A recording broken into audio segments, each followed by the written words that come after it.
However, I think you and I act normal. Like normal Divas. divas. I need green M&Ms in the green room. Room must be exactly So help me. 72.3 degrees. If there are any red M&Ms, so help me, I will tear this place apart. What is it? It's Christmas? They're totally green. Welcome. Self-evident podcast. You just gotta be here. Yeah, we're down to earth, sensible, down home folks. Sensible. That's not the word. I Yeah. think that, that's not Insane. Yeah, That better. That fits better. Better. Well, welcome. Hey. Either way, you got Mike, you got Massey. What's up? Hi guys. It's Monday morning. Us two. We're gonna make it. Look at that. I'm telling you, there's something about more light. That 6-inch gap between hair and eyebrow just gets so noticeable in these cameras. We just look at this dome here. I wish I get the sheen coming off my head. I wish we had a ruler graphic. Right. We could put it right next to your head. You're smart. You comb your hair down. Yeah. I'd cover over it, right? You got to cover over the spots. Yeah. I'm going to be that guy with 5 hairs combed That's over. Right. That's right. Trump. As though it'll cover everything. Yes. You turn into Orange Man on Halloween. No. Yeah. I got like 3 inches of hair here. This is the effect is there's like that much head of hair. And then there's head. It's so funny because I was thinking about that this morning. Like just thinking about how I can't wear my hat anymore. I was thinking about your hair, how like it's always like perfectly like quiffed upwards. It's like a wall of hair. It is. It's the outer walls. This is not jail, ladies and gentlemen. Head. Or jail. This is not gel. This is pomade. Oh, Old Spice. I was gonna say grease and sweat, but wow. It's going for let's talk about what else are we talking about? We got anything else to talk about We're today? gonna talk about diversity, color, all that. Anywho's, there's some people going, I listen to these guys. I know, dude. You know, Pastor Todd's thinking right now, like, shut up and get to the point, sir. I get to the point, sir. Yes, sir. Here we go. Welcome. It's game time. And we're going to start with a little segment that we tend to call News Bits. Easy, you got it? On the clock. We need a big clock. We do, like right on the screen. Big digital clock. I was thinking on the wall, too. Our producers need to get on them. What producers? There's only one. Well, I mean, we're using the term loosely, aren't we? Ouch. Let's go. All right. You got it on the clock? Yeah. 3, 2, 1, go. All right. California, because of course, the Reparations Committee calls for K through 12 curriculum on systematic racism. This reparations task force, created by legislation signed by Newsom, because who else, is pushing the state to teach all kids about systematic racism and advance the ideology of Black liberation. Just let that sink in. This is going to teach kids the more expansive history, accurately depicting historic racial inequalities. Systematic racism honors Black lives, fully represents contributions of Black people in society, advances the ideology of Black liberation, and highlights the particular contributions of those who are descendants of individuals who were enslaved in the U.S. So, remember we did this show a while ago? Yeah, Build a Bridge. Yeah. How many comments we got? Where is it in public schools? Remember when we had Amy? Right. All remember the when Amy Martin County trolls and Jen were all like, "We don't see this in public schools. Here. They're not teaching it in public schools." Because California has to lead the way with not punishing evil and not start teaching ideologies that actually tells people that there's no such thing as forgiveness and actually implementing a word love. We have to force people to love each other because that's exactly what Martin Luther King died for. Who? He didn't want us to love each other. He wanted us to have legislation force us to like each other. You know what I mean? That's just how it goes. I think he was a big supporter of government oppression. I agree. Yes. I think that's actually what his mission was. tyrannical oppression and an authoritarian government, Unbelievable. pushing down ideologies and agendas to squash one group and uplift another. The idea of liberation now causes the black person to say, hey, you need to elevate me. Because that's liberation, not equality. Not because they're all talking about equality, you know. Yes. Yeah. Next. We'll get into that. Next one. DeSantis is looking for permanent ban of mask and COVID vaccine mandates. COVID. The proposal would seek to permanently ban mask mandates, COVID-19 vaccine mandates, vaccine passports, and give free speech protection to medical workers. I salute this. I wholeheartedly salute this. Matter of fact, I would say it would almost be better if they said, we don't need to permanently ban anything. I would just say from government, I don't have the authority, or none of us have the authority to do any of this. Right. We don't have the authority to give you a mandate. We don't have the authority to mandate masks. We don't have the authority to do any of that stuff. That's your choice. So instead of passing a law, which then creates the legality of something, because someone could come in there and rescind that law and say government has authority. Do you know what I mean? The more laws they pass, the more authority you give them, good or bad. That's my take. Unfortunately, we're in this time and place where it has to be done, because otherwise, you know what I mean? Yeah. Number 3, 83,000 migrants crossed the border this week. This is a record, surprisingly. Of course, asylum restrictions set in place during COVID were lifted Tuesday at midnight. And gosh golly, if those illegal immigrants didn't somehow know, this was their chance. So the Washington Post, they had a story that said no surge at the border. Also, the Washington Post, unlawful crossings topped 10,000 per day this week, the highest levels ever. My question is, when do we define surge? I love this. They do this crap. No alarm here, but on page 10, you know, this isn't good. It's the most ever. But I love how they said, you know, Trump calls them all illegals. That's wrong. Unlawful. Yeah. Unlawful.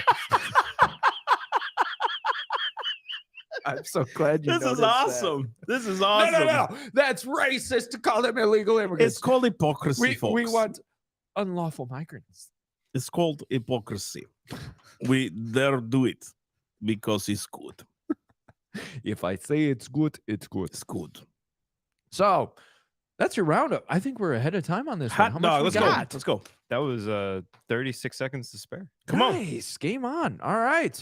So, guys, before we get into the main topic, do not forget we have a matching grant going. We are at what? Halfway point. Halfway point. So we are almost there. We're over the top of the hill. We just need you to help us keep going down the hill faster and faster. And then we die. I mean, that was Oh my stupid. God. That was stupid. That was this is down. He said downhill, and then we anyway. I can't even say anything because I feel like it's something I would have said too. If you hadn't have said it, I probably would have. In your best Russian accent, tell him to support. Camera. Here at Self-Evident Ministries, we require you to pay. The joy of your giving is that you will be supporting us. However, we require it of you. The oppression will continue until morale improves. So thank you for your submission, and long live Self-Evident Ministries, comrade. Good night. That was heartfelt. That was, ladies and gentlemen, that was anyway. Anyways, do not forget matching grant. Go to theselfevidenttruth.com. Be sure to sign up your donation. Get some merch while you're at monthly it. sponsorship. Get yourself some merch. It goes towards us, except for the merch payment. But that does go towards us. It doesn't to go help towards us the go where we goal. You know what I'm talking about. So anyways, ready to get into it? Yeah. Here we go. Yeah. We actually had this request, and this is how fast we turn around. That's right. This was a request on YouTube. On Friday. This was a request. And there I was sitting Sunday evening going, let's do it. Game on. So DEI. Day. So when I first searched, just my first initial search. It's over. This is not good. Discredited. Discredited. Everything I'd say from now on. So when I first searched DEI, you know what showed up? Latin for image of God. Imago Dei. So I'm wondering. Imago Dei, dude. Imago Dei. I don't speak Latin. I'm Latin.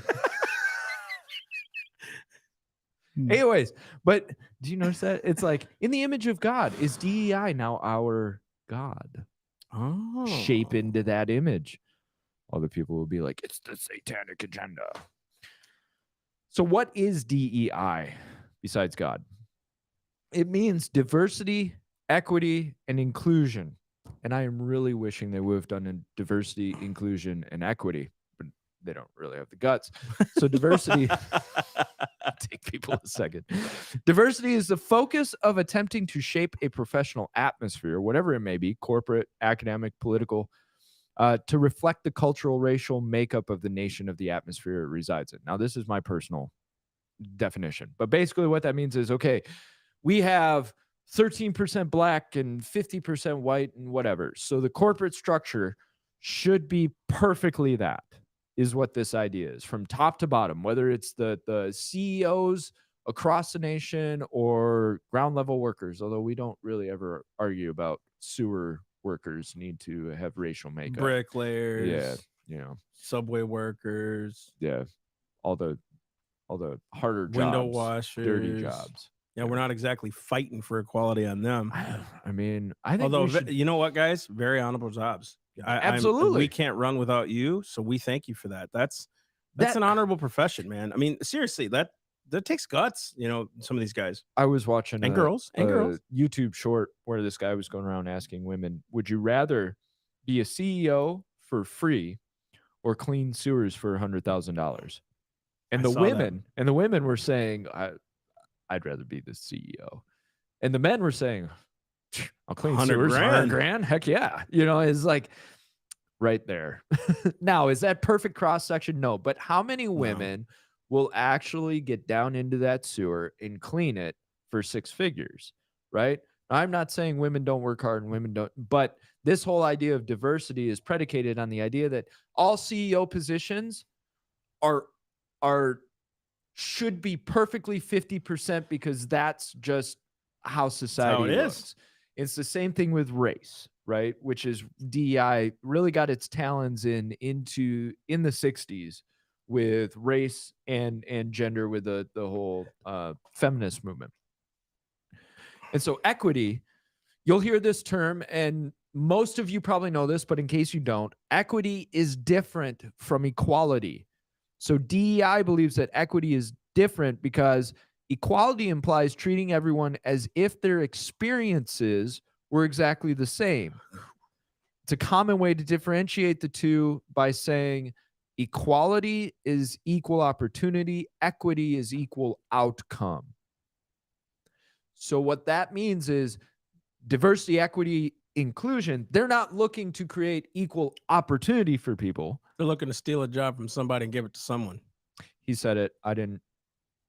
I'll say it. It's the truth. You're looking to steal. This is exactly what socialism and communism does. I'm sorry. Forget that crap. That's what demonic junk does.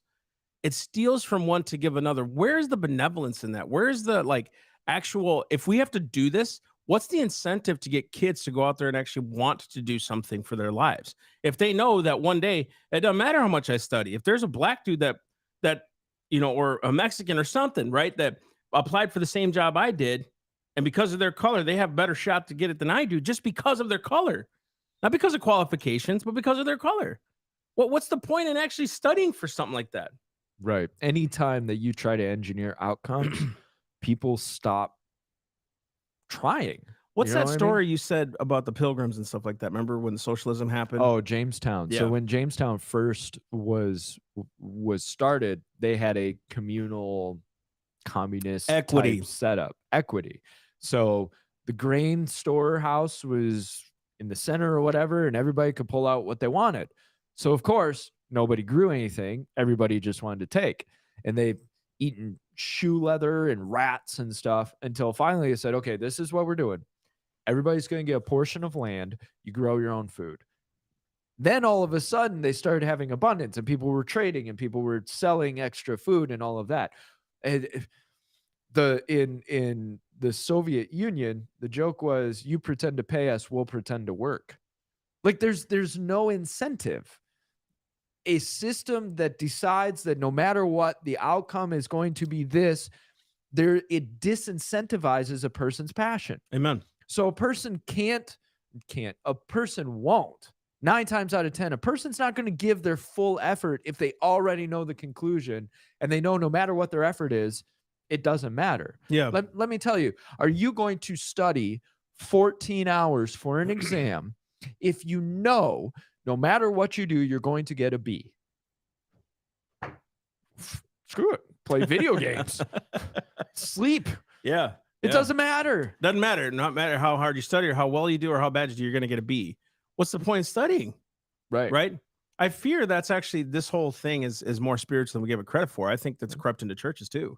Yeah. I think a lot of the times we don't go home and study and pray and read for ourselves. We don't know God for ourselves. And I've been struggling with this thought process about, how much do I care for someone and want to help them and minister to them if they don't want it themselves? And I've heard this saying many times, you can't want it more for them than they want it themselves, which is true.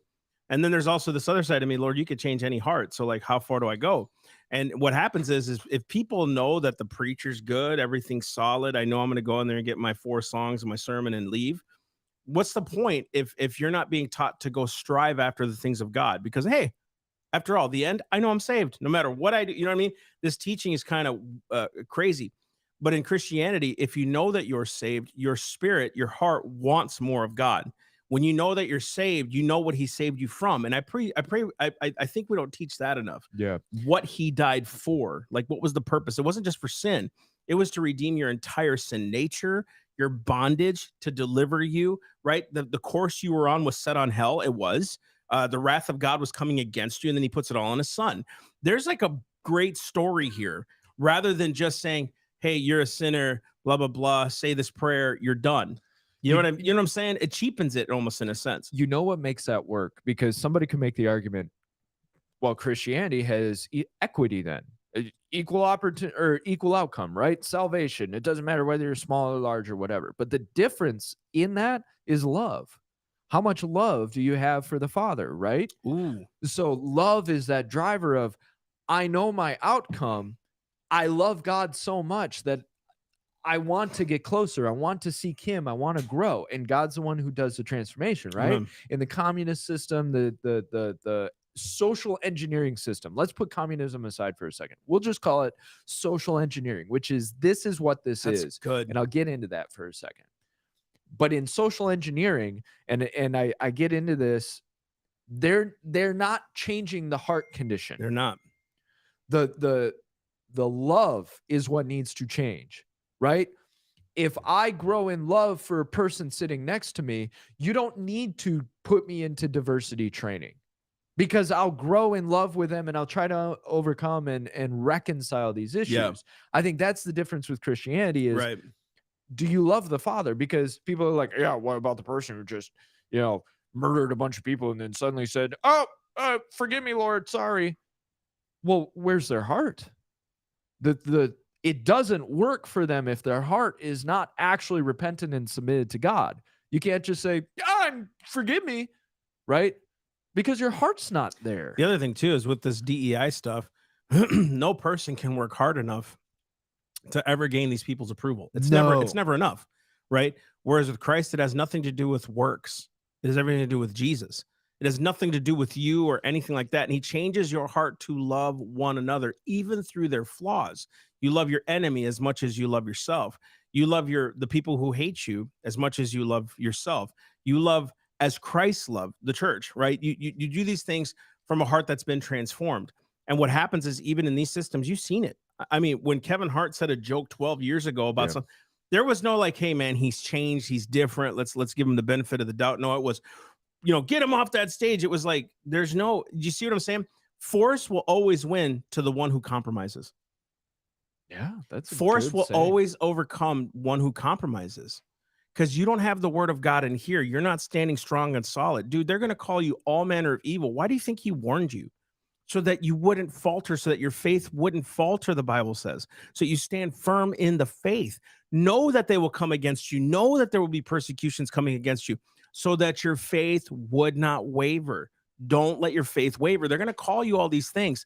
And the bottom line is, if you know your identity and Christ is truly your friend, your savior, your brother, your helper, your your all of that, your king, your Lord, all that. If God is your father, Holy Spirit is your helper, what does it matter that what they say about you? What does it matter? Is it true? No, you're not a bigot. In their eyes, you are, but in God's eyes, you're being truthful and honest. If you're doing it out of a heart of love and compassion, right? So there's such things that we could talk about with Christianity that is so against socialism and communism. So far, like the spectrum is not even close. That's why Jesus was not a communist or socialist. That would imply Jesus used force for people to follow him, and that's not true. Mhm. That's He- not true He at let all. people walk away. You darn right. And he actually told his disciples, "You gonna go with him? Right. There's the Go door, ahead. bro. Like, go for it." He actually told Judas, "Go do what you need to do right now. The one who's gonna deceive me, do it now, because now's the time. My time is coming. And Go ahead and do it." He I didn't stop him. I think about the fact that he knew when he talked about eat my flesh and drink my blood, a lot of people were going to leave.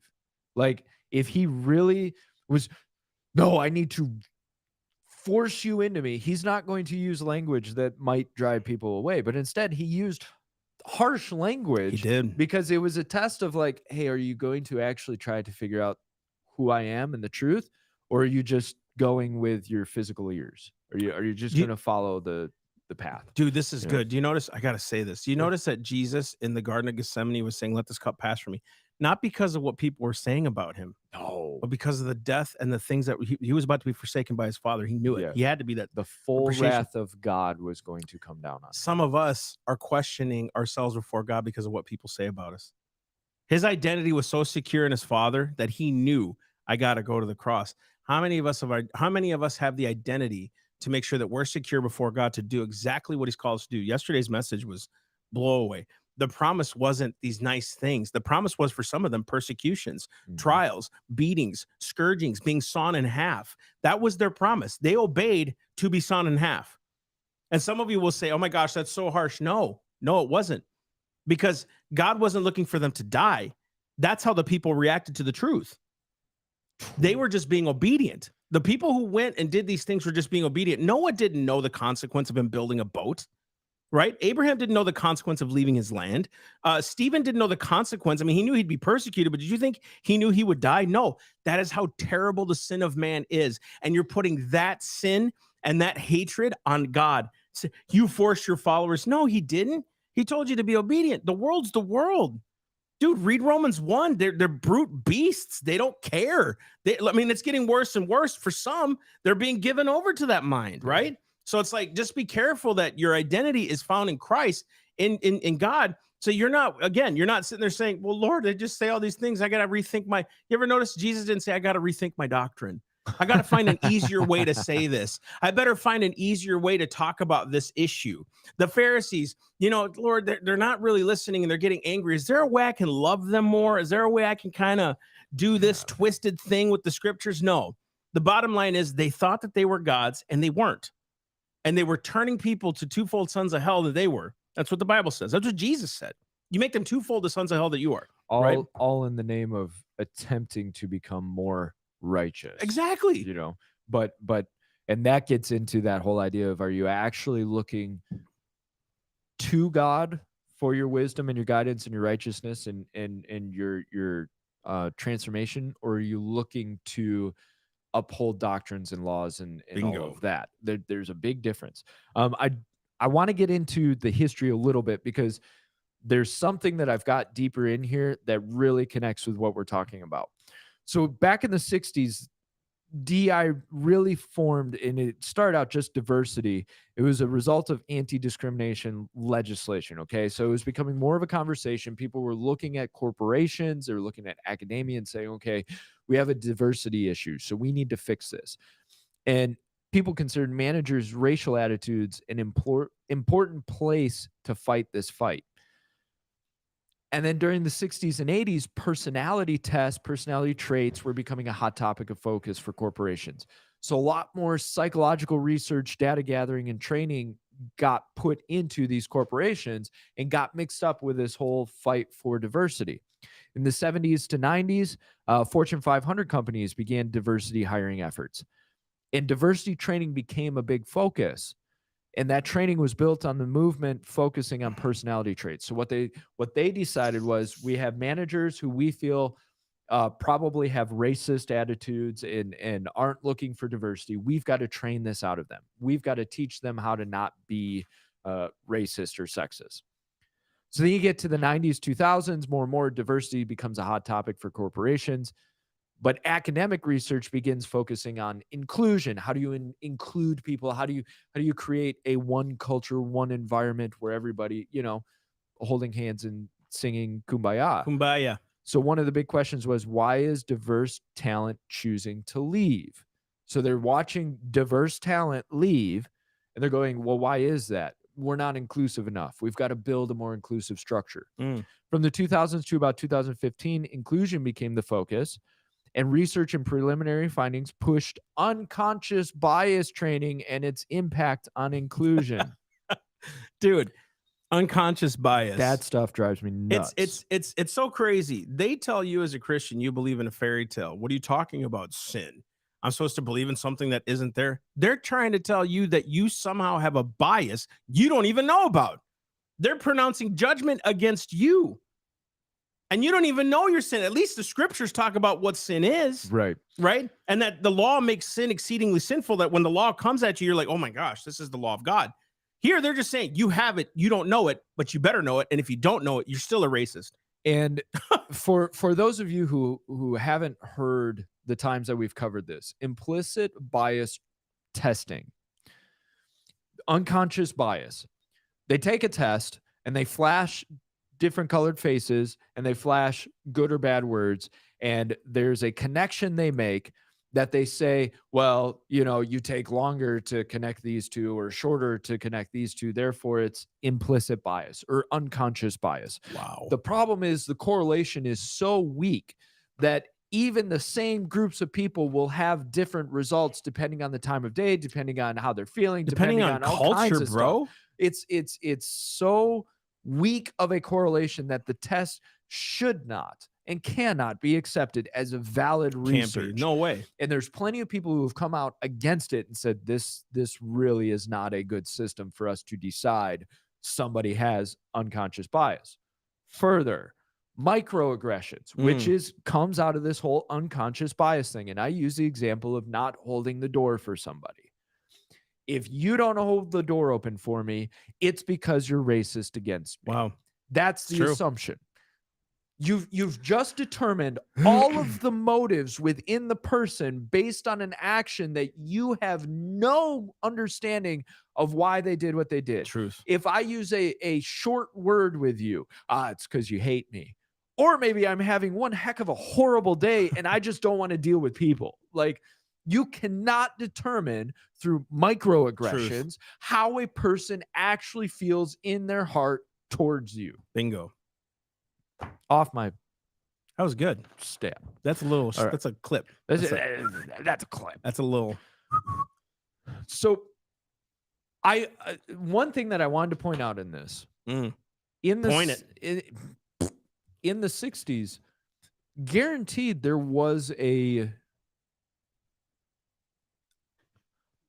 sizable group of corporate employees who I'm sure held some type of racial animosity or resistance or that kind of thing. But the question is, did diversity training help end that?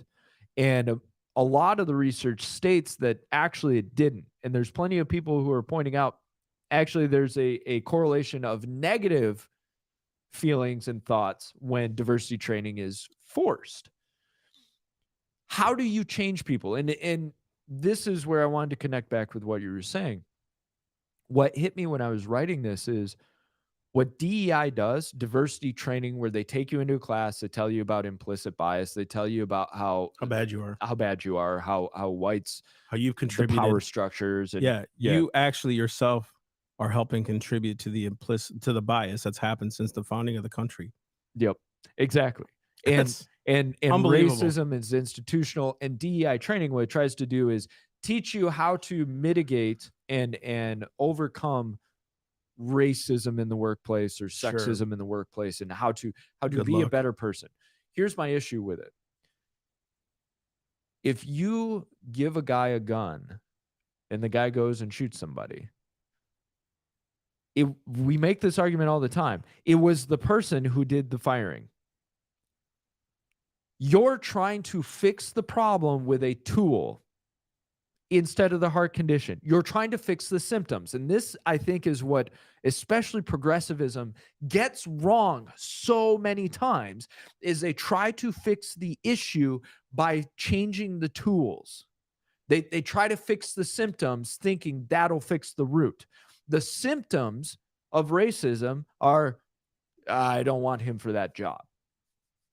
The root of it is you're looking at somebody and making a determination about who they are based on the color of their skin, which is hatred. Bingo. That's hatred, because I could just as easily look at somebody who looks just like me and go, I hate that guy. Why?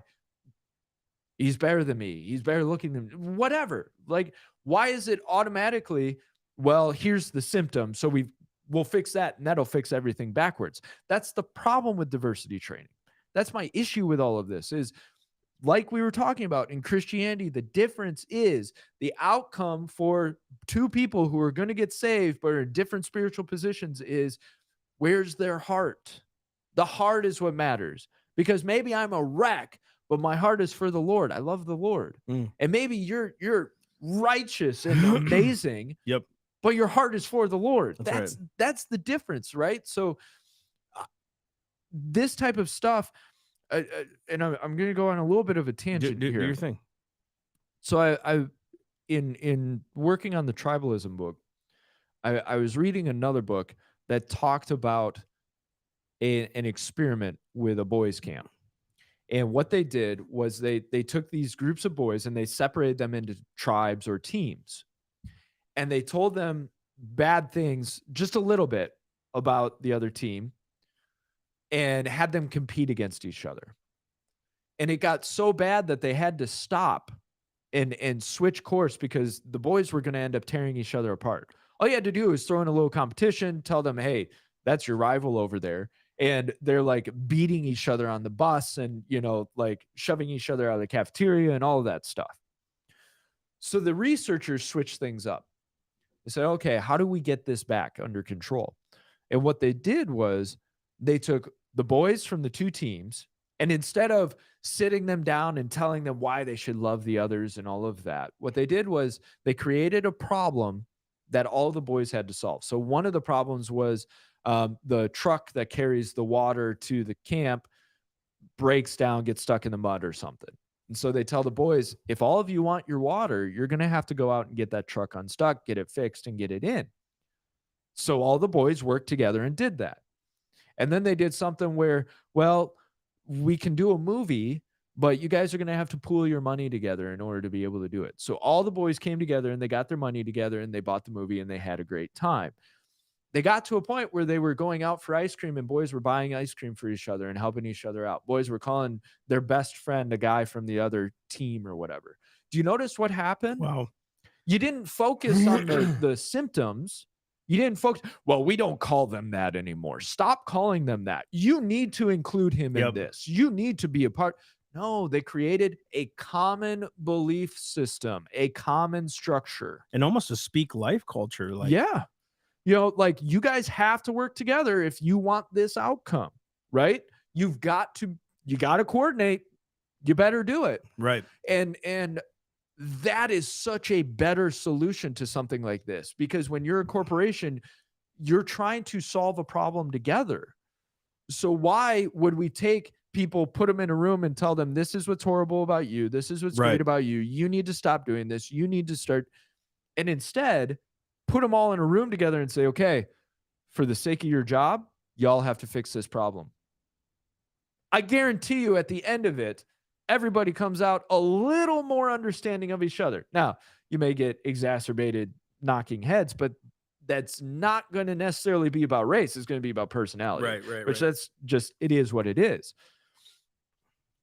This is the crux of my position on all of this is I loathe the idea that we'll fix the problem by trying to cure a couple of the symptoms. That's my thesis. Well, that and the real symptom of anything wrong or negative is just this inherent thing, or it's inherited that we have this sin nature. You don't believe in God or who are atheists or whatever, just hear me out for a minute. Where does all this evil come from? My parents didn't teach me to go lie and be deceitful. Matter of fact, have you ever met my parents? I was whooped. Do you think, seriously, and they had every right to do it. I was an idiot, but growing up under the same teachings my brothers did, my sister, I went out and did things I shouldn't have been doing. I was not taught to do because in me dwelleth no good thing, the Bible says, right? So you have these things, even if there was bias, even if there was something where you guys are like, we got to teach something here. You're curing something that's inerrant by something that is not. What you're trying to do is force them to change something they already have a heart set and a course set on. Yeah. And the way that you change them is either force or bribery. If you don't change here, you lose your job. But if you do change, we're going to incentivize you. We're going to do this. What does that do? It creates greed in a person. It creates fear and envy in a person. All you're doing is adding. A lie. Yeah, and that's right. And all you're doing is creating things that make it worse at home. You're destroying things at home because they're forced to work in an environment where you're telling them that they're racist or they're inherently bad, right? And they're going home mad at their wives, mad at their kids, mad at their husbands, whatever it is, right? You're forcing them to do something. They're not focusing on their kids and how to raise their kids anymore. And you're seeing all the stuff that just gets worse and worse and worse, right? When the entire time the answer truly, truly was love your neighbor as yourself through Christ. It literally is that. Like, it doesn't matter. Like, I was listening to some lady this morning. She said there's going to be a lot of, there's a test that she had with just Judases in her life, with ministry. I've experienced it. You've experienced it. And she said, but what's crazy is I don't walk around. She goes, and I've had several of them, but I don't walk around now saying, oh, that might be a Judas. That might be a Judas. You better be careful. That might be a Judas. She goes, God can change any heart. My heart is to love them to Christ. That's it. I can't look at them through that lens because all I'm doing is pronouncing a judgment they might not even have. And if I close my heart off there, what am I doing? Now, there's a difference between discerning. Make sure you're careful and cautious. She goes, I'm cautious about things, but I don't write that person off because I get a bad feeling or something like that. Sometimes God's correcting. Sometimes God's fashioning them. It's just a really good thing. I was like, if we all took that into heart, that God can change any heart. He changed mine. You know what I mean? He's still changing mine. He's still changing my desires, still changing how I think about things, still changing how I think about people. You know what I mean? Sometimes I'm too guarded, right? From past and all that stuff. Even now, marriage is a huge thing. He's changing my heart all the time towards my wife. You ever notice as you get older in marriage, if you're truly like healthy in marriage and you talk it out, you talk things through. My wife and I talk all the time, that as you get older, things don't matter that they used to get frustrated about. It's like, I like how she is. I like that she doesn't go by every whim that everybody does. I like that sometimes she needs to go sit down, pray and read and just do what she does. She needs to get up in the middle of the night and pray. I like how she is. Matter of fact, it endears me towards her because she's so different and unique. She's not like everybody else. And I'm not saying being like everybody else necessarily is a bad thing where you always got to be, at houses and events. But she just totally cares about our home. She cares about the kids. She cares about me. I love that. Whereas before I'm like, let's go out here. Let's go out to a dinner. Let's go out to, she's like, no, I just kind of want to stay home. She's taught me to slow down. Saturday, prime example. I'll just let it all out, right? And this is getting to a point. I am not good at resting. I thought I was good at it. I'm terrible at it, right? So Saturday, I'm just sitting there. Babe, do you want to? And she's like, nope. I was like, how do you do that? Where you could just sit there and just like be, She's like, because we were created to do this. We were created to work and to rest. We were created to worship and to pray and I was like, dang, I got a lot to learn there. It was hard. It was really Yeah. hard. I was sitting there like, okay, Lord. So I just went up and prayed. I just went in my room and prayed, and did that stuff. But it was like truly resting. She's like, you need this in your life. She didn't wait. She actually takes my phone. If I take a nap, she takes my phone away. And it used to bother me. It's like, what if someone called? What if someone does? She goes, and are they gonna die? No. She's like, no. Right. It's learning things. And what I'm getting to a point is she never forced me to do that. She loved me through all this. She was so worried about me working all the time. My mind's always on these things. And then she's like, "You're gonna take a nap today, and I need you to do that because it's for your good." 17 years. She's just now teaching me how to like rest. 17 years of being with her. 16, almost 17. November. You guys want to send gifts? Send it too. I'm kidding. No. Anyways, the point: you can't force people to love one another. No, you can't. You have to choose that through love, through Christ. And I don't care how the language comes across in all of this. It's not going to have its desired effect. The Economist has stated the consensus now emerging among academics is that many anti-discrimination policies have no effect. What is worse, they often backfire. 2007 study of 829 companies over 31 years showed no positive effects in the average workplace, and the effect became negative when it was mandatory. Ooh, dude, go force. figure. Go figure. People don't like hearing about how evil and awful they are and how much they have to change themselves. Yeah, sometimes. No, I won't say. Go it. figure. Yeah, I won't say it. I was going to say sometimes they hear it too much. they go to work too. Yeah, never mind.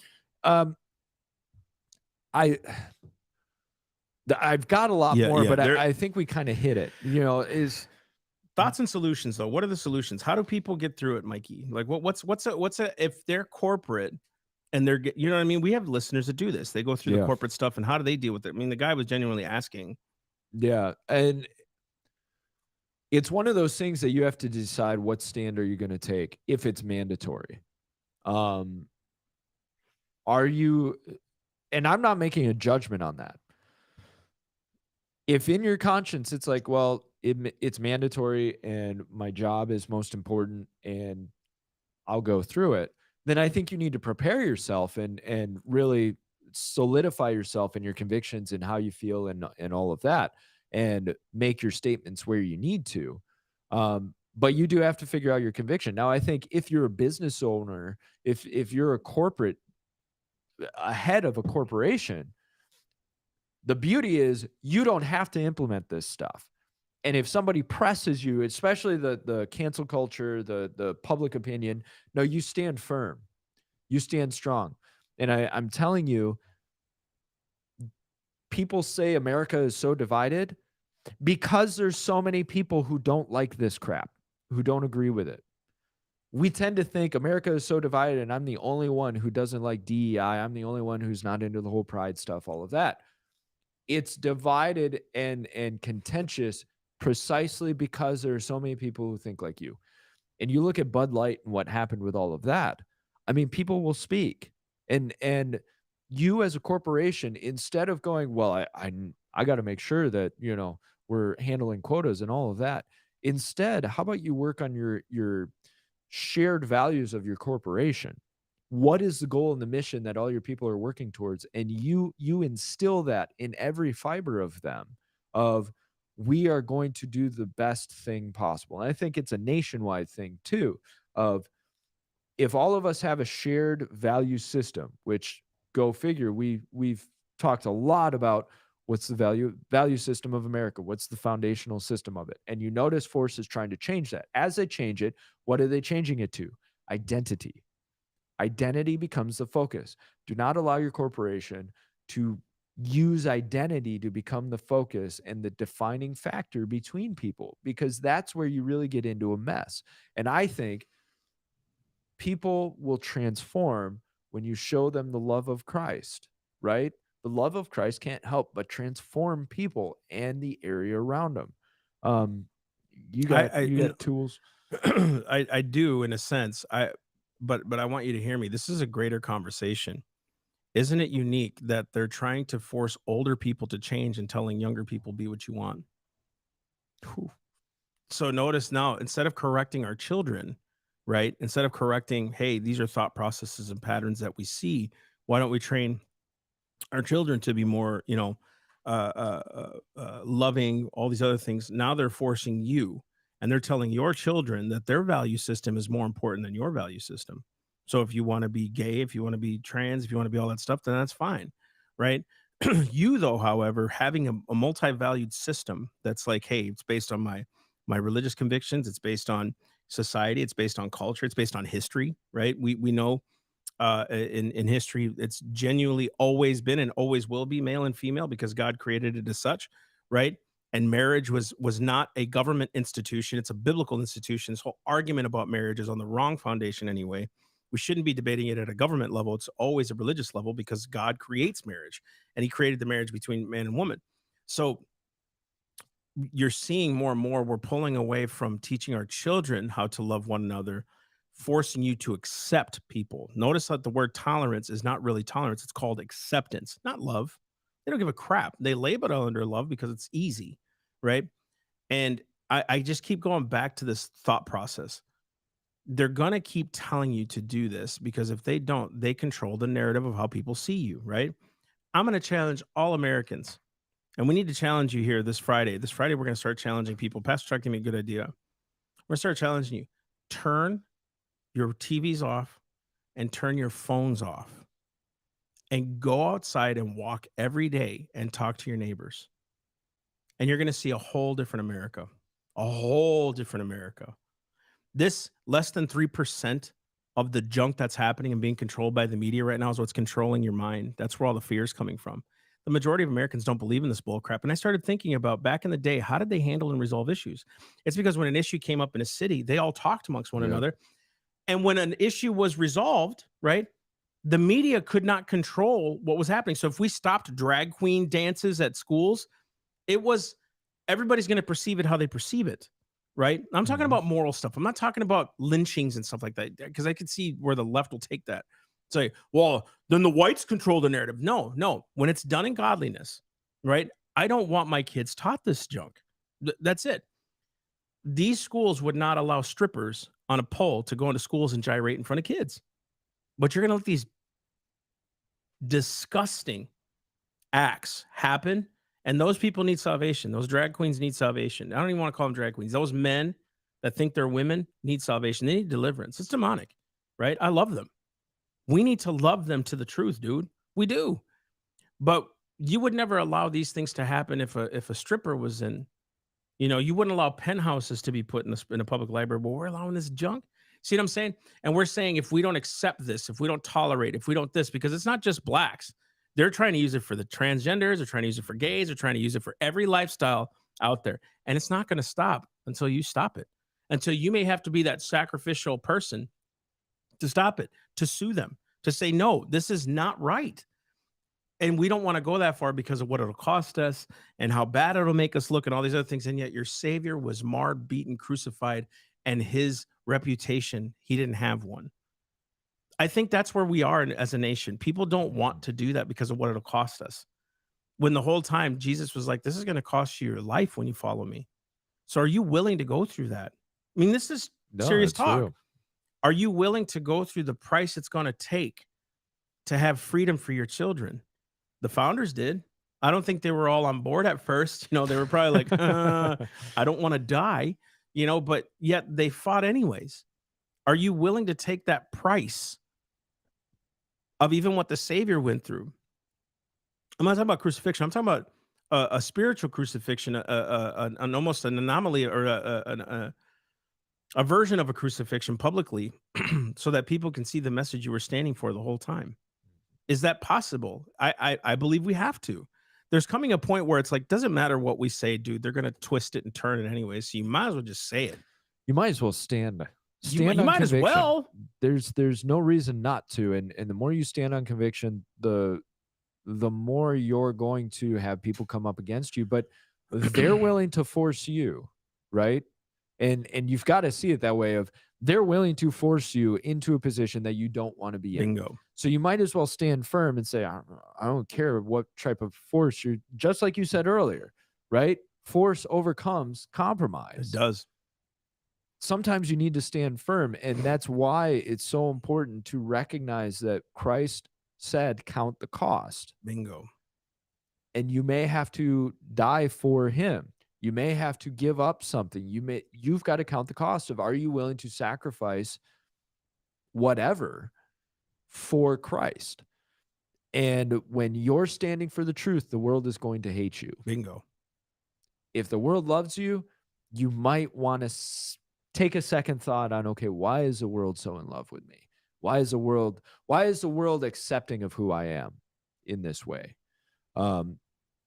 I mean, this topic could go for a long time, but I hope what you got out of this was that this type of training, it's trying to solve a symptom.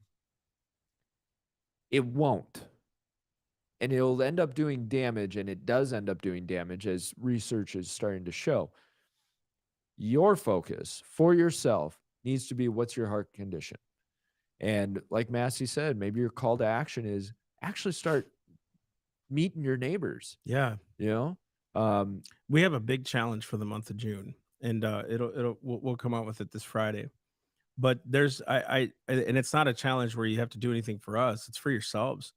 It's going to show you how easy it is to get involved and what we need to do to turn tides in our own cities, in our own counties. You know what I mean?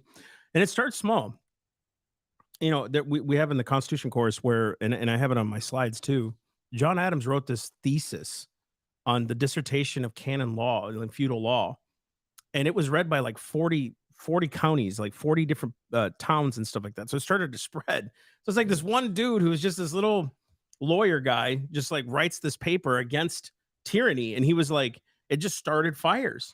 Samuel Adams started fires. And if that's what it takes, then that's what it takes. Guys, if we got to go old school, listen, you ever notice old school always works? The old fashioned way, man.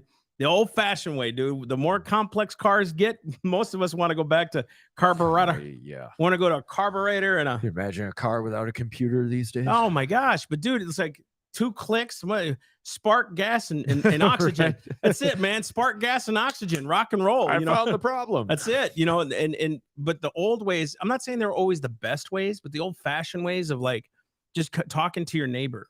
Time-tested ways. Yeah, man. Just that disciplining your children. That stuff works.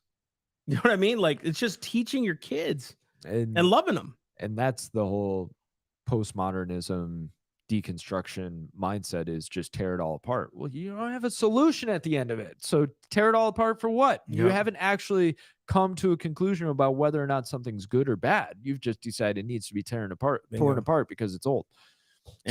Anyways, guys, thank you so much for tuning in. We will be back on Friday, 10 a.m. But do not forget about our match and grant.